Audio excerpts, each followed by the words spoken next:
Dr. Minister Vermont Prince for the Institut, Church of Christ Consciousness for Worldwide Hope. It is all about the supreme holiness of the female, rooted in the sacred truth of her sexuality. She holy. Alright, this is another video. I'm gonna let y'all see a lot of this water. This water looking real pretty today. It's nice. Okay, let me get into the meat and potatoes of this sermon. You know, we are the Church of Christ Consciousness, so every video is like a sermon. Let's call it a sermon. That's how we do our sermons. We don't have you sitting there for, you know, whatever money, passing plates and stuff. This is our sermons. So let's get into it. Okay.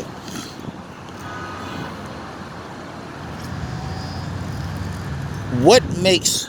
This is going to be like one of the best bills I had in a while, because I just went through this with somebody and I really enjoyed talking to them about this. I'm gonna black this up a little bit so y'all can see a little bit more. Alright, cool.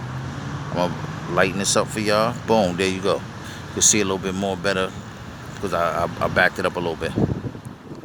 Okay, so ask yourself this. What makes... Why do you have to go to the supermarket and buy a bag of fruit? Think about that for a second.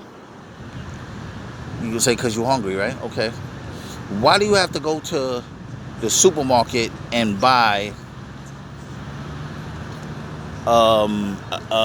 beans, rice? Why? It's because I'm hungry, you know, like that's where it's at. Or why do you have to go to a grocery store and buy it? You say because I'm hungry, right? That's what I want to do. I want to eat, right? Watch this. It's going to blow your mind. You probably never even thought it. Some of you have. I'm sure some of you have. And some of you that have thought about this feel really, really alone. You're going to feel real. I'm going to back it up a little bit more so you can, you know, make it better. Y'all been feeling really alone because you feel like nobody else don't get it. I know the feeling because I've been there. I just overcame it. But anyway, let me get into it. Okay. Let me explain something to you right now. I'm going to show y'all something. Come over here. I can't really see because there's too much sunlight. Fake lamp light. Fake sunlight. Sunlight. Alright, cool. Y'all see this, right? This right here. Oh, it's grass. Grass. You see it? Okay. This tree right here. It's just a regular tree. It's nothing, you know, too much about it or whatever. I'm using it as an example. What makes... The reason why, if you plant this tree and this tree has apples on it and oranges and pears and whatever else, peaches and mangoes and coconuts and all this other stuff that it has, right? It can have. You can plant that and it could be like in the winter it won't grow, in the summer it will grow. All these trees down here could be different trees yielding fruit. So why don't they? Because they don't want to. But that's not what's going to blow your mind.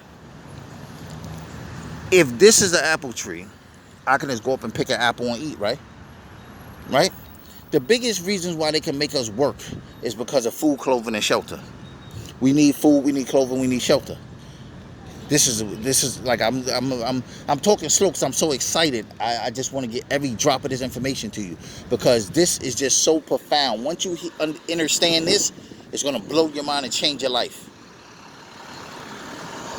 This could be growing rice and beans and different things. They could put a gate right here and stop and you just, whatever. Boom. They're going to say, oh, the FDA got to approve it because of this and this and that and this and that. That's a game. It's a game they play to make you indebted to them. They find every which way to make you depend on them. Trees been on this planet forever and a day. Why the FDA? The Egyptians had the FDA? Did the Dogon tribe have the FDA to come and prove the shit they was eating? Who? Tell me what the civilization, the Babylonians, they had the FDA come?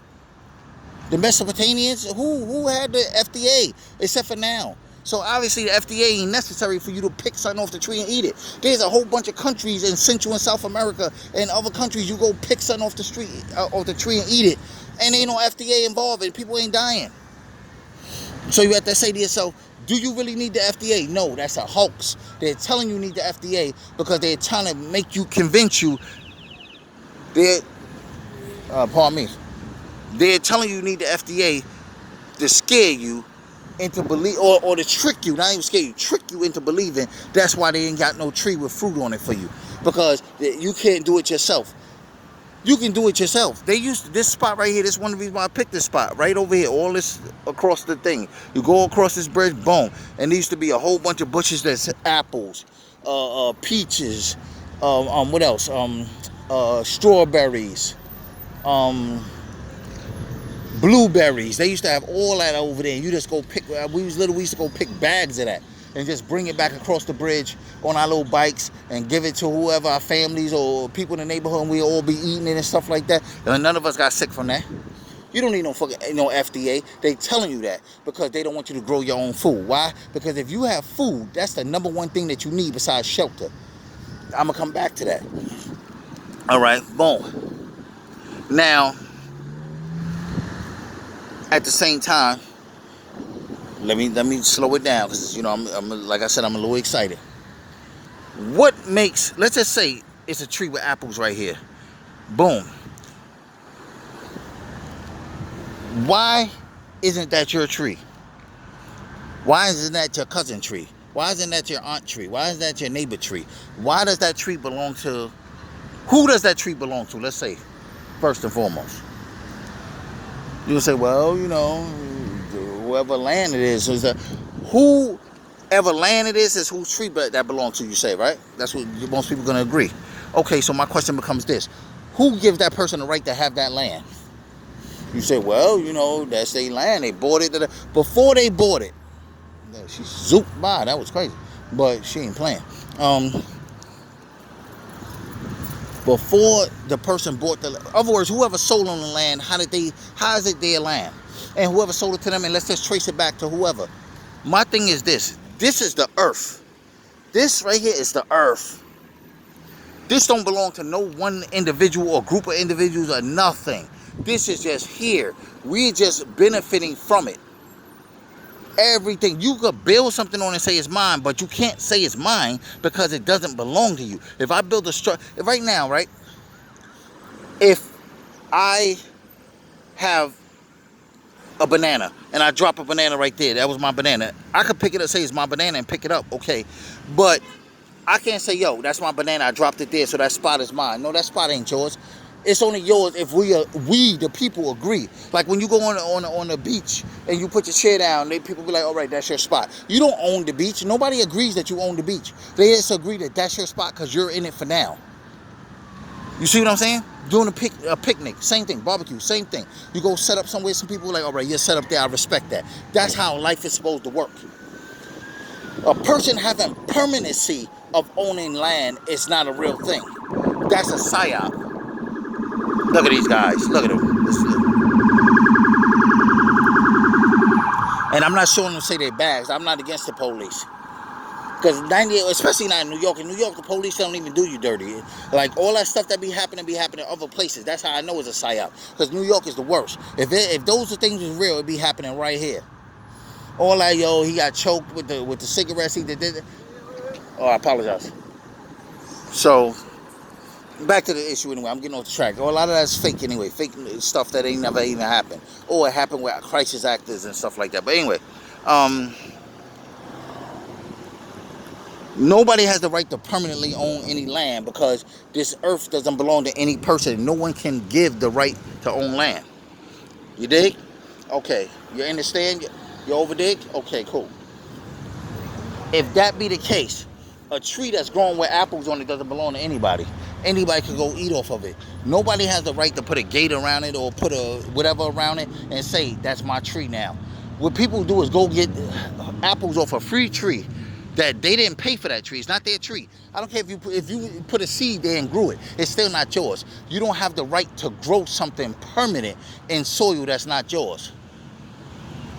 You don't have the right. You can grow it in your house and sell it to people. But that's not, because your house is not supposed to be somewhere permanent. Anything that you have that's permanent, attached to the earth, physically, is out of pocket.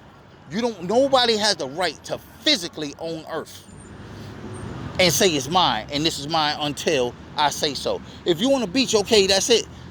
if you want to stand there day in and day out and sleep there and day in, day out and be there resting day in, day out, you could do that.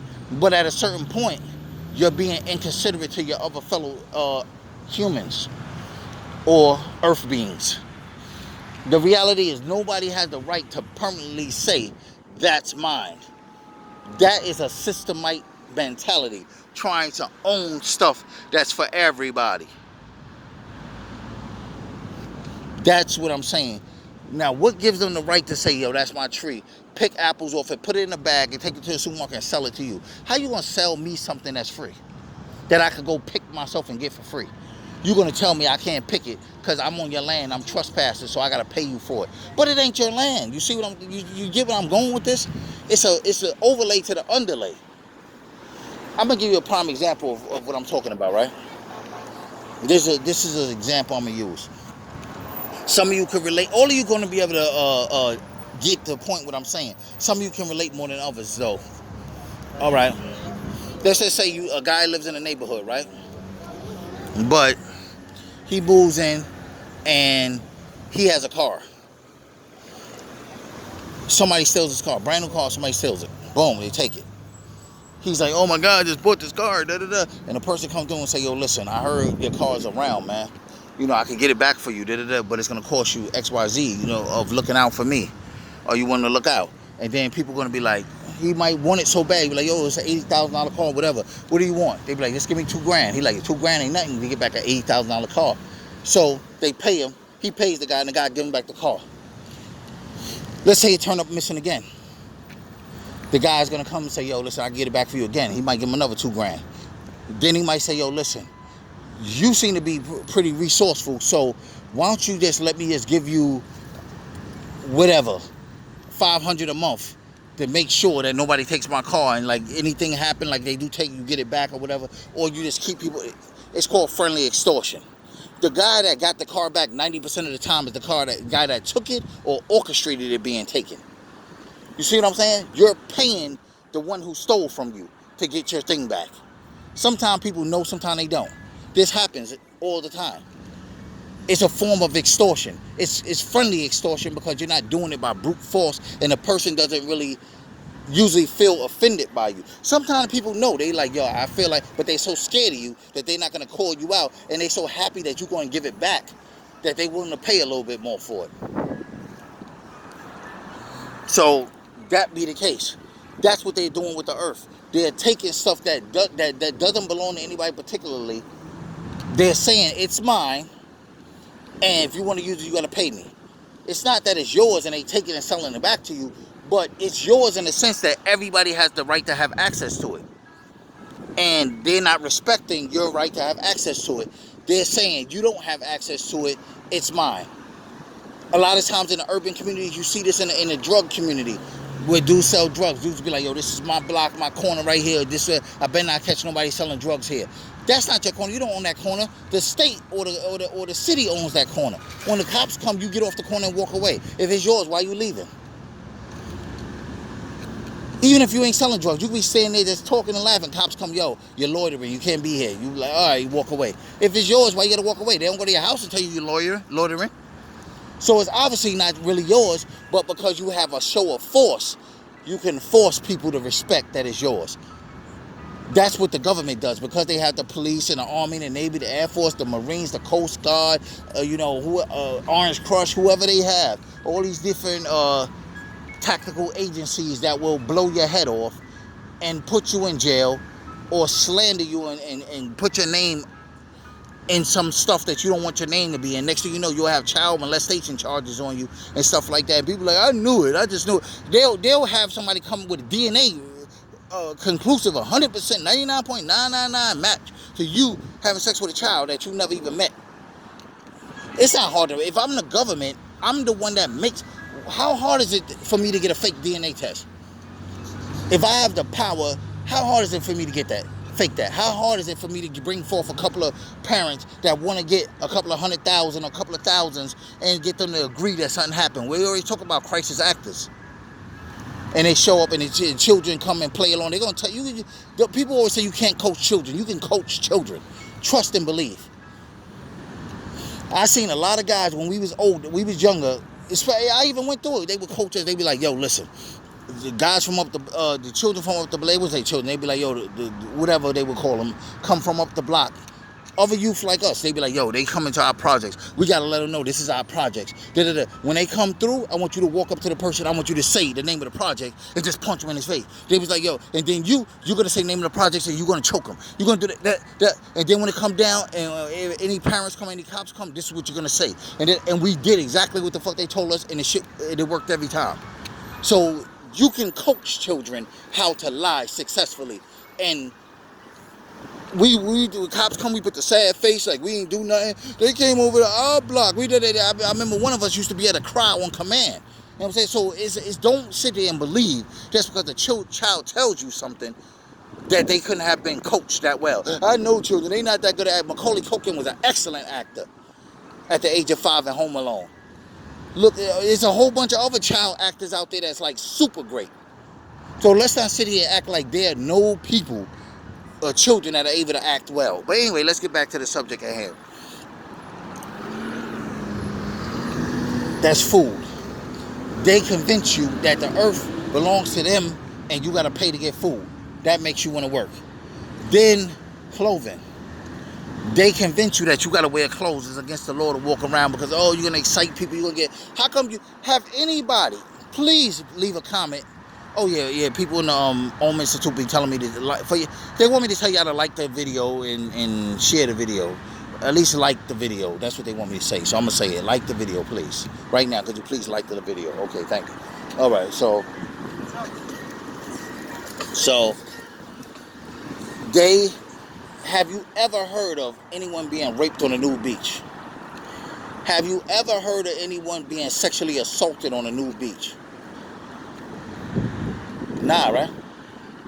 What about those what's the ones that when they cut the hole in the ice? Polar bear clubs. When they cut the ice and they get butt naked and they get in the water in the winter. Have you ever heard anybody getting raped at those events? Nope.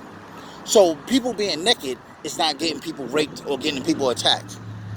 That's not what's happening. People are getting raped and attacked with clothes on. If we took our clothes off, people would... That's the whole thing. The clothes... It's kind of like the clothes hide what's supposed to be exposed, and that makes us crave it more and want it more. And some people can't handle that, and they get pushed over the edge. That's one of the reasons. That's a big part of what happens. But anyway, back to this. Being without clothes, naked, is not going to stop or cause any type of problem. At first, it might be like a little crazy, but they can even break it down and be like, yo, listen. First of all, the human being is not supposed to live anywhere where it's cold. The earth being is not meant to live anywhere cold. It changes your DNA and it alters you. Prime example of that, in the winter, a lot of people get lighter. In the summer, they get darker. Simplest thing like that. It does alter that. And by generations of being in the cold, it will alter your DNA and have your children looking different than they normally would have. Your great-great-grandchildren will have certain definitive features that they would not have had if they lived in a different climate. Anywho, we're not meant to live here because the cold freezes. We got blood in us. We got sweat in us. We got saliva in us. And it freezes that liquid and makes it kind of like a solid, and it slows us down. This is why a lot of people are miserable in the summer. I mean, in the winter. We're supposed to be in the heat. It doesn't necessarily have to be the tropics, just the heat. We're supposed to be in the heat. Everybody, Caucasians as well. What they burn up in the sun, they do just fine in the sun. They will actually graft back towards not being black. But first of all, I know a lot of Caucasians that sit in the sun all day. They don't put no sunblock or nothing. They sitting there chewing. They ain't got no red spot, no burns or nothing. So the Caucasians have already adapted to the sun. That's not a problem. Second of all, the sun, what we call the sun, is not even a real sun. It's an artificial device called sunlight. The sun is actually blocked out. So this sun is not doing much damage to anybody. But anyway, it's doing other damage, but not that damage. Not that, what they call that, skin cancer damage. It's doing damage in the form of giving us false information that's making us crazy and defective and, delayed as far as our progression and our will to be progressive, our drive. Okay, So if you remove the need for clothes, people could walk around. Like in the summer, you see a lot of females. I was talking about this recently with a couple of females in the group, the Home Institute. And I was like, yo, in the summertime, females go get some $2 flip-flops. They get about 5 to 10, about 10 pair of $2 shorts. Some just regular cotton shorts. They get a couple of $2, $3 spaghetti shop t-shirts, and they walk around and they half naked and they get all the love in the world. Dudes is buying BMWs and they buying flying saucers. They buying all kinds of stuff. You see this, you probably can't even see it right there. I just bought the bike, the motorcycle right there. Dudes gotta spend Jordans. Dudes got all these, like, these ain't Jordans. These are what you call it, boots.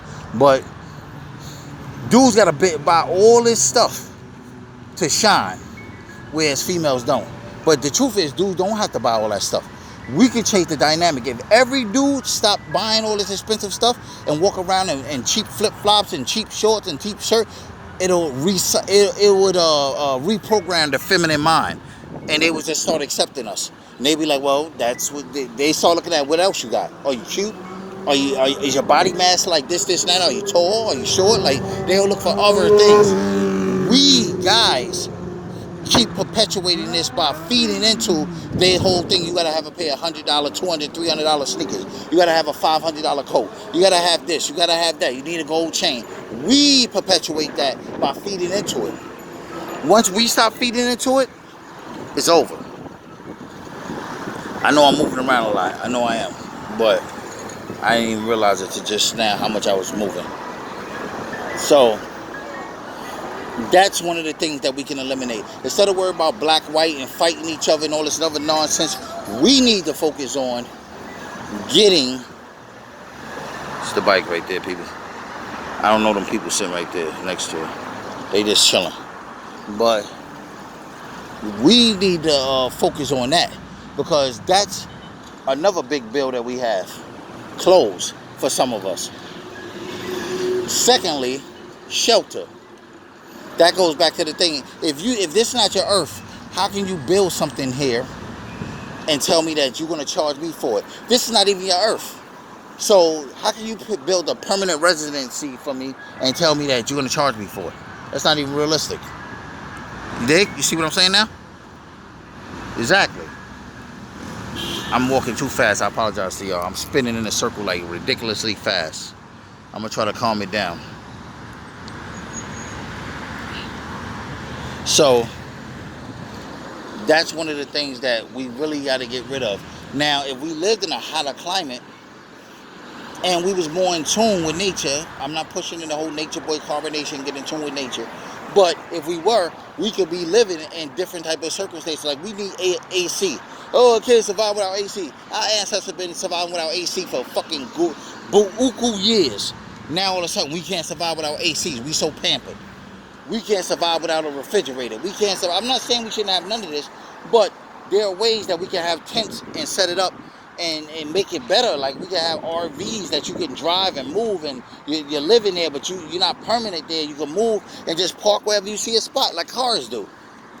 Most people don't have permanent parking spots unless you pay for it, which is a whole nother thing, going back to who owns that to let you pay for it. But who owns the land that your parking spot is on? Nobody. So how can they charge you? But anyway, every day you might park your car somewhere different because you don't have a parking spot. Same thing with your RV. You could just park it somewhere different all the time. People should have mobile homes. That way you buy the home one time and then you put a little bit of gas in there. You ain't driving miles and miles and miles. So if you fill it up, you should be able to move it for about a month, 2-3 months straight. If I'm only moving it 2 blocks away every day, I'm moving it 2 blocks this way that day, 5 blocks this way, 1 block this way, it might last, the gas might last for 3 months. So you put $150 worth of gas and it might last you for 3 months. That's your rent now. Think about it. Now, people are going to say, yo, the lights and that. But anyway, what I'm saying is, there are ways for us to get rid of the food, clothing, and shelter factor and still thrive. The EOS, the enemies of truth, those that run the system, those that are the virus in this program that create the system is the byproduct of the fact that there's a virus in this Earth program.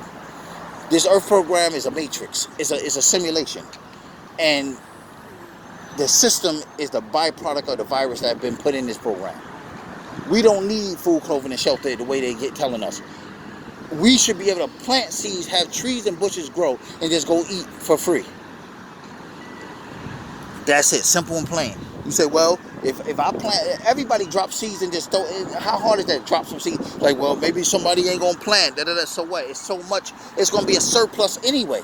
It's gonna be, you know what I mean?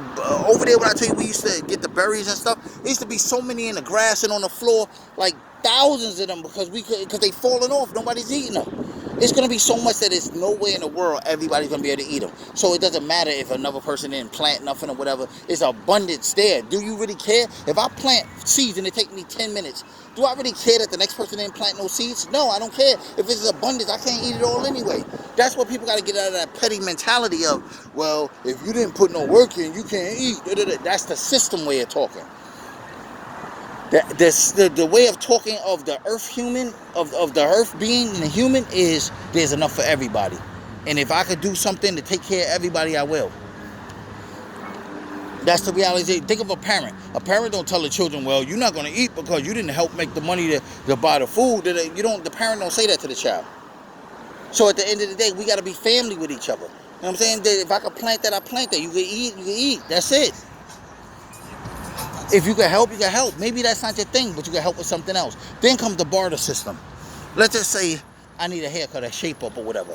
I need a massage. I'm stressed out. You can give me a massage, and in return, I can give you a haircut. Let's just say you can prepare the food. You can pick the rice. Boom. One person picks all the rice. Another person cooks all the rice. I'm happy. I don't want to cook. I'm not that good of a cook. But I picked it. It's a barter system. We don't need cash money. Cash money is a way for them to control and track our behaviors. Because when they take the money away, it's called a recession. When they overload it, put too much money into the system, it's called, I forgot the other one. It's not inflation, it's the other thing. There's a thing when you put too much money in the system, because every dollar supposed to be backed by gold, which it isn't at this point. But when you put too much money in it, it causes a collapse as well to the system. It's not supposed to be a certain amount of money floating around.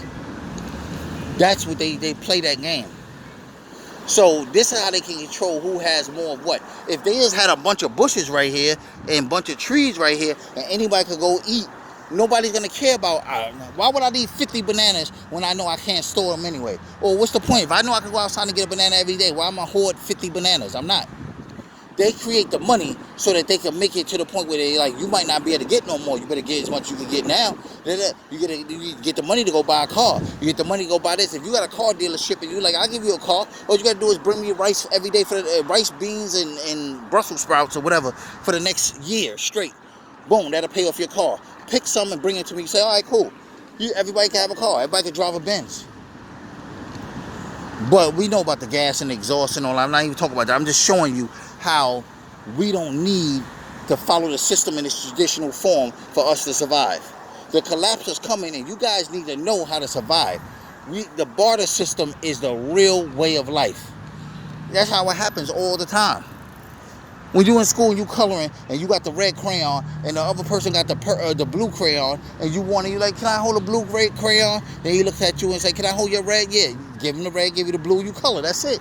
The barter system, simple and plain. Or they be like, all right, here, take the blue, and just give it back when you finish. I need some more to color over here. You're like, okay, you use a little bit and give it back. Simple. Children have the answer, man. That's why in the Statics 33, we teach about being trapped in a box. And what's trapped in a box is our creativity. You have to break through your creativity, climb the ladder to what we call a heart center or the heart chakra. We don't call it that. Y'all call it that. And there, that's your will. You unlock your will, your drive, your passion to want something. Then you go higher up into the head region, and there you unlock the imagination, the middle of the forehead, which I would call a brow chakra. That's what we teach about the imagination. You have to have imagination to get up out of this. This is what the system has done. It has nullified our imagination. So when I come out and I say, yo, this is not the real sun, this is a sun light, SYN. You don't even want to go look it up. You're like, yo, he bugging. That ain't the sun. The sun is blocked. That's a fake sun. Oh, it's a fake moon. The moon and the sun, the devices that's controlling us. You be like, oh, no, that's crazy. But you believe in astrology. What does astrology say? The planets have influence on our life. Oh, I'm a Leo, so that means I'm like this. That's saying that it's influenced you. It has control over you to some degree. It has control over your personality to a certain degree. Right? Okay, so it's the same thing I'm saying. It's a device that controls you, the planets. When I say, yo, this is this is that, you sit back and yo, that's crazy. That's the craziest thing I ever heard. Yo, having sex is the answer to everything. You know what I'm saying? That's going to fix this whole matrix that we are in. That's the key to getting rid of the virus. You think, oh, that's crazy. Sex is just for carnal pleasure. That's what you say. Y'all don't have any imagination. Imagination don't mean making stuff up. Imagination means being able to see outside of the rigid constructs that is your way of thinking, that has been taught to you, that has been forced upon you, and that you have been brainwashed into it receiving. Because the truth of the matter is, you think about it, a lot of stuff don't make sense. A lot of stuff. They say you go into the courtroom, for instance, and they say, in the Bible it says, do not call any man your father, for you have but one Father that's in heaven. And do not swear by anything in the heaven, in the earth, or in the heavens above, but let your word be your word. That's it. But then you go to court, they open the Bible until you put your hand on it, swear to God. In the Bible that they're telling you to put your hand in, it tells you don't do that, but they're telling you to do it. Think about it. Then over the judge's head it says, in God we trust. Do you really trust in God? Because God just told you don't put your hand on the Bible and swear. But you making a mockery of stuff. Same thing with money. When they say, in God we trust. What does money and God have to do with each other? If you really trusted in God, God prefers nature. God is not, think about it, nature been here forever since the beginning. Money hasn't. Not in the form it is now. So obviously God favors nature, not money. So why would you put in God we trust? Do you really trust God? If you really trust God, you'll be following the path that God made, which is nature. Which is plants, berries, things of that nature. Like, water, earth, air. Clean water, clean air. You pollute the water, you pollute the air. You got cars with all this exhaust and gas. You don't believe in God. That's not believing in God. Everything you do, and by the way, that bike is electric. It's not gas. Just letting you know. Not saying I don't do anything that goes against nature or whatever, ever. But that's not one of the things I'm doing. So anyway, y'all do stuff all the time to go against nature. Y'all teach all kinds of things that's just not conducive to the human psyche or the human experience or anything like that. Or the human development. Okay. So, that's the thing. We don't need food, clothing, and shelter in its traditional form that we have received.